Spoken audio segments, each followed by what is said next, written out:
Ini dah tinggal ada cetak tadi. Itu makanya kurang banyak datang dia ni. Datang itu. Datang Ya, keluar dia, Pak. Datang lagi di situ. Ada di situ itu. Itu tabur datang di situ pun. Sana pun itu tabur nanti datang juga tu. Karena dia baru berikan. Dia makan. Ya. Enggak tahu aku dia tadi datang.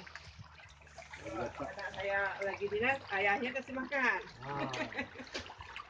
Sampai sana kasih makan, datang terus sana apa tu? Warga tu. Dia 5.000. Peletnya berapa sak itu? 5.000 setelah dari 0 sampai 60 sak. 60 sak. 60 sak lebih. Ini 100 sak pun. Ini pelet udah gede dia gitu. Ya.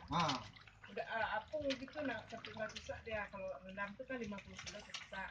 Ini cuma 30 kilo kalau apung. Tahu aku tadi ya, tak kasih makan. Mau buat lo. 1 sak pelet. Rendang tu 3,5.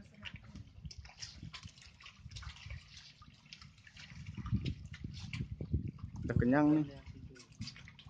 Lagi datang dia tuh. Lama dia datangnya. Karena udah kenyang dia. Ya. Tidak, ini ada tinggal apa? Tadi. Enggak tahu aku tadi. Kalau tahu aku tadi kan datang dia tu. Ya.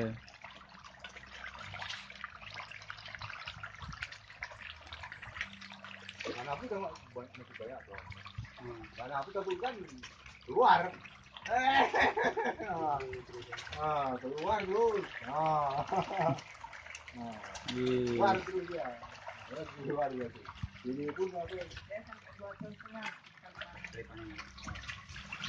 Tapi kalau umpamanya risikonya di sini apa? Enggak ada. Orang Enggak mau bantu.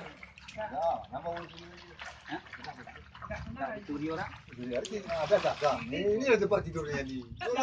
Mana